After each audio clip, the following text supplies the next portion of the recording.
Hey guys, what's up? Welcome back.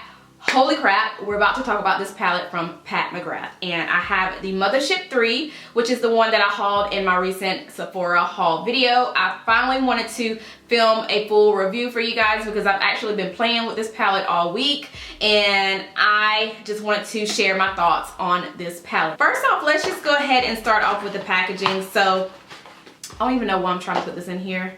Let's just start off with the box that it comes in. All you do is open it up like this. The palette was inside. Obviously it's not right now, but you do have a little insert which has all of your shades in here, which I don't really like. I wish they would put all of the shades on the shadows inside the palette because I tend to lose these all the time, and I'm pretty sure this will be lost. So it comes with a nice little insert, and you have the names of the shadow all on here. So going to the actual palette. So this is what this looks like. It has the black sleek front, very pretty. It has Pat McGrath's logo on the very front in gold, and you open it up, you get a beautiful mirror. Like, this mirror is legit. It is so nice, very luxurious. It has a really good weight to it. It's one of those products that I feel like if I drop it, it's gonna shatter everywhere because it feels very heavy. It literally feels like a block of glass. It's just a really heavy, nice, luxurious packaging. So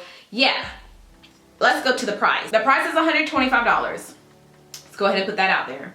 $125 for this eyeshadow palette, and you're only getting 10 eyeshadows in this palette. If you think about it, if you're going out to buy bulks of single shadows, you're actually spending just as much, if not more, than the actual palette from Pat McGrath. So if you're going out and picking 10 of your favorite Anastasia Beverly Hills single shadows and just putting them in whatever palette that you already have, you're actually spending a lot of money on those, just those single shadows alone, and you're not getting as much product. Not to say or not to bash Anastasia or Makeup Forever or anybody, because I actually love those brands and I love their shadows and I just love their products. If you think about it, if you're one of those who shops for makeup all the time, who, you know, gets bulks of makeup all the time, you're actually spending just as much, if not more, for those products. And not to mention, you are getting a very luxurious eyeshadow palette. Like I said, this is actually one of the heaviest palettes that I've owned in my collection. The mirror in here is like no other. You are getting a really, really nice eyeshadow palette, and I feel like the $125 is not only going into each shadow, but it's also going into the packaging itself. So, you know, it kind of weighs out. What I don't like about this palette though is you're only getting 2 matte shadows. And if you know me, I love my matte eyeshadows. You're getting a black, which I am so glad, because most of y'all already know I am all about having that black shadow inside a palette because I think it is such a staple color that every single palette should have. So you're getting a black, and you're also getting a very deep dark chocolate shade, which I really love personally. Even though it's too dark to be a transition color, you guys will see in the video how I created it to make it look like a transition color. It's just a really nice technique that I use, which I'll show you guys later on in this video. But yeah, you're only getting the black as the matte, and you're also getting this very dark chocolate brown color as a matte. And these mattes are so pigmented, and they blend out so good. And what I also love about them is they're not, like, there's not a lot of kick up, if not any. Especially the black. I would think this black would have a lot of kick up because it's so dark and it's so pigmented. So those 2 matte shades in this palette are definitely perfection. All right, and you're also getting like some metallic and chrome looking shades in this palette too, and you're getting 8 of those. So the one that I find that is very, like, that has a lot of kick up is this pink shade right here, and this is in the shade, I should have just told you guys what shade these were as I'm pointing to them, but this is in the shade VR Pink. This one right here is what I feel like is the most messiest one in this palette. It has a lot of kick up, and I just feel like I have to use not even like a Fix Plus, but like a glitter glue with this because it's so messy. The other ones, they were very smooth to the touch, and I didn't really experience a lot of fallout as I did with this one right here. My favorite one in this palette would have to be the green that I have on my eyes today, and also this purple. Oh, this one right, ooh, it looks blue on camera. What?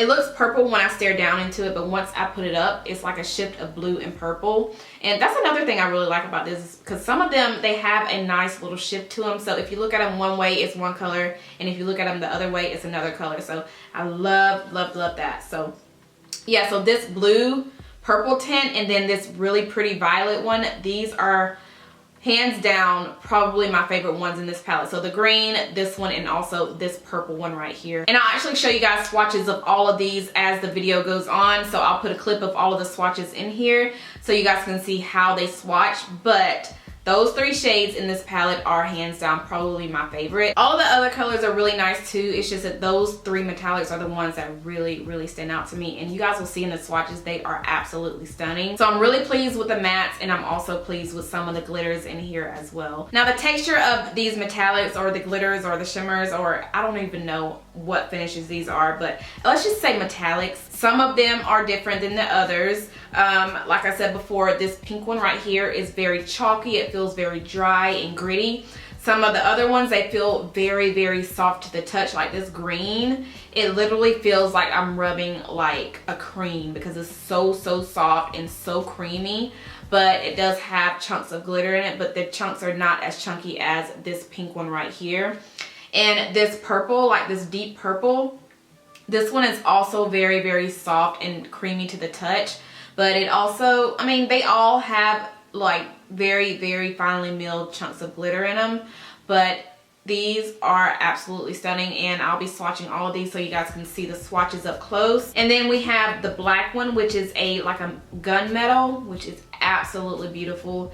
And then the other one, which is one of my favorite ones, is this blue. Like it has like a blue purple shift to it. It's so pretty. So all of these right here are my favorite like metallics in this palette. So beautiful. Let me go ahead and swatch them on my hand, even though you guys will see all the swatches up close, but I'll swatch them right here so y'all can see. Like, look at that. It is so pretty. All right, so I think that is all I have to say about the palette right now. Let's go ahead and jump into the swatches so you guys can see how they swatch on me and the pigmentation and just how beautiful they are on the skin. So we'll go ahead and jump into the swatches, and then after the swatches, I'm gonna go straight into how I created this look, so you guys can see how this look was achieved with this palette. And I think it is so, so easy. And I definitely wanted to show you guys how I created this look. So let's go ahead and jump into the swatches and also the tutorial.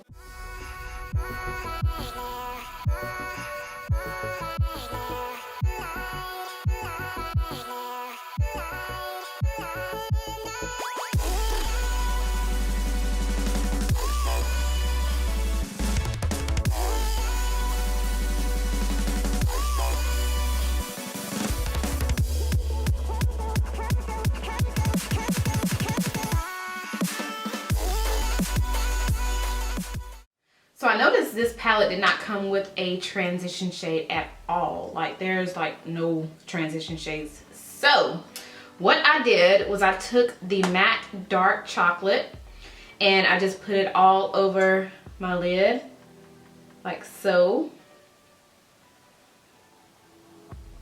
I wish they had the names on this palette instead of it coming like with that little slip inside it with the names. I just wish she put the names on the palette. And then I kind of blend it up, and I slowly, like I do it gradually. Like I don't start in the crease at all. I just take the product on the lid and just kind of blend it up, and that's going to create a nice transition on your crease. See? Simple. And what I also do with this is when I'm starting to blend up in the crease, I don't put too much pressure, because I feel like if you put too much pressure on the brush in the crease, the shade is going to be darker than what you want it to be. So I just kind of lightly blend in the crease and then work my way up towards the brow bone. So that's what I'm going to do first. And now that I'm done with my transition color, now what I want to do is go into this black shade right here, and this is a beautiful metallic silver black, and I'm just gonna pack this all over the lid. Now this color I notice is not as much fallout as the first color that I used, which was in my my full face of Sephora haul makeup, or one of those videos I did, and I just used one of the shades in here, but that glitter was falling out a lot, but this one does not fall out as much. And then slowly but surely dragging it up into the crease. Now to top it off, I go in with this green shade right here. And I'm gonna use my finger again with this because I feel like these are way too messy with using a brush. So I feel like they work better with your finger. And I just put this all over the lid. Ooh, that is so pretty.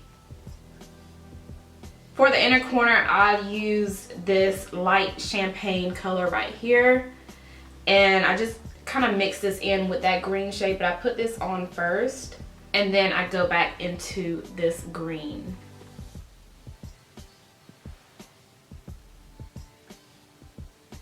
Alright, so that's pretty much what I did with this eye look. It was very simple. So now I'm just going to apply my lash and my eyeliner, and I'll be right back. Alright, so I have completed the look and I love this look. The green eyes, the purple lip, perfection. I think that is all I have to say about this palette. I am very pleased with some of the colors in it, not all of the colors, but honestly, I will be keeping it. I won't be taking it back to Sephora because I think it's a really, really nice palette, and you actually get a lot of product in each pan. So yeah, I think that is all I have to say. Let me know if you guys have tried any of the Pat McGrath palettes. Which one have you tried? If you have this one, let me know if you like it or not. And also with any of her other products, I don't really have any other ones. I do have those 2 lipsticks that I hauled in my Sephora haul, but those are the only products that I have from Pat. So those 2 lipsticks and also this eyeshadow palette. So let me know other products that you guys have tried by this brand, and yeah, and if I need to get them, let me know.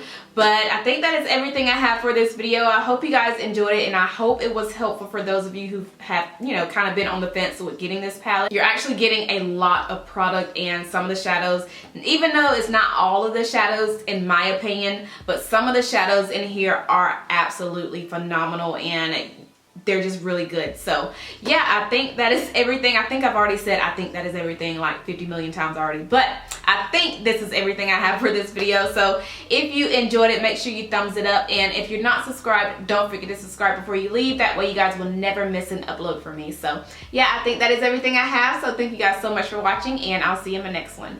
Bye.